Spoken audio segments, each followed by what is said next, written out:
It's an incredibly tight race. Nobody can predict for sure. We've seen through polling that economic issues top the agenda. Very fruitful relationship, both for us, but also for the American economy. And of course, we want to protect that and strengthen it in the years ahead. That there will be, if he gets his way, 20% tariffs on all imported goods. He certainly has talked about tariffs. He calls it a beautiful word, tariffs. But the position of the government is that we support free trade and we support the trading relationship between the United States and the United Kingdom. I think it will be different in the sense that he has that experience of 4 years in the White House. He brings that with him. The new government will face the same old challenges as they navigate one of the world's most powerful and unpredictable politicians.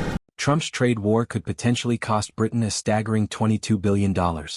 That figure isn't just a statistic. It represents the livelihoods of millions of hardworking Brits. From fishermen in Cornwall to factory workers in Birmingham, entire communities are facing uncertainty. But is this the downfall of Britain's economy, or could it spark a transformation? As the US exerts its economic power, some believe it's time for the UK to build new partnerships and redefine its position globally. The real question is, can Britain transform this crisis into an opportunity?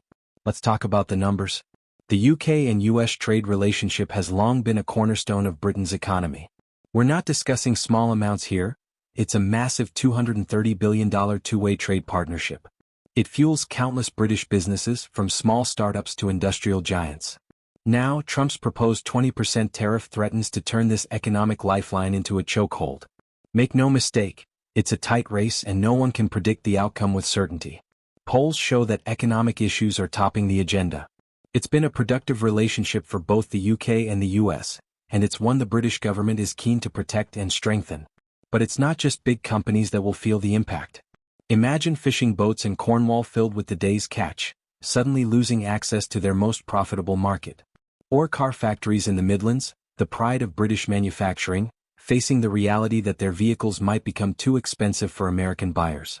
The University of Sussex's Centre for Inclusive Trade Policy has crunched the numbers, and the picture is bleak. A $22 billion loss in exports is at stake, and that figure isn't just an abstract number. It means jobs, livelihoods, and economic stability are all at risk. Generational jobs could disappear overnight. The ripple effects of these lost exports would extend far beyond just job losses. Prices for everyday goods could skyrocket as businesses scramble to compensate for lost revenue. But it's worse than just a blip on the radar. The research points to a 2.6% drop in UK exports globally. That's not just a minor issue, it's a serious economic hit. We're also looking at a potential 0.8% reduction in economic output, which translates to billions of pounds disappearing from our GDP.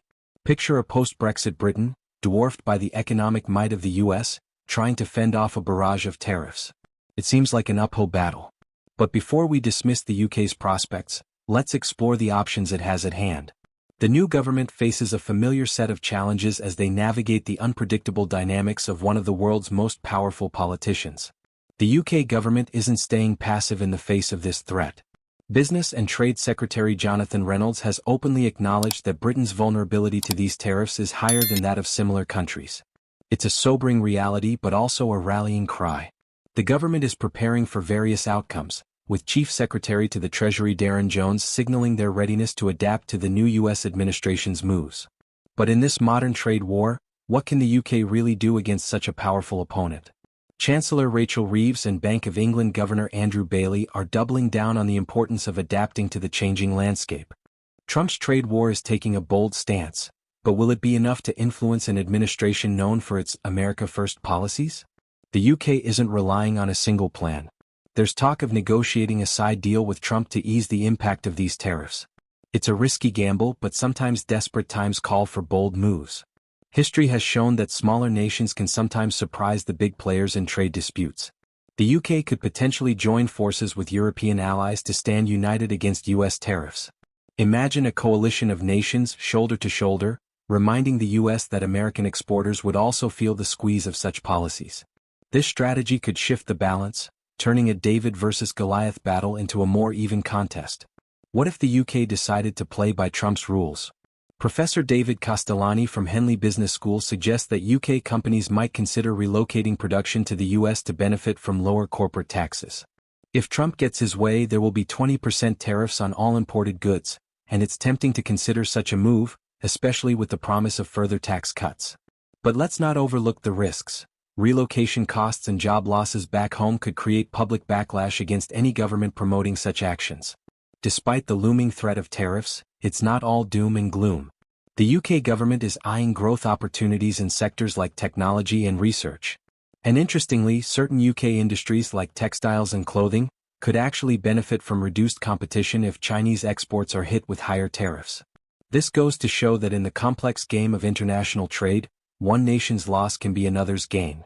As Britain faces Trump's trade war, it's clear we're not just dealing with numbers. This is about real people, real jobs, and the heart of our communities. But here's the twist, we're not just passive spectators. The power to shape our economic future isn't solely in the hands of politicians and economists, it's in ours too. We're being encouraged to step up, attend town hall meetings, write to our MPs, and join local advocacy groups. It's all on the table.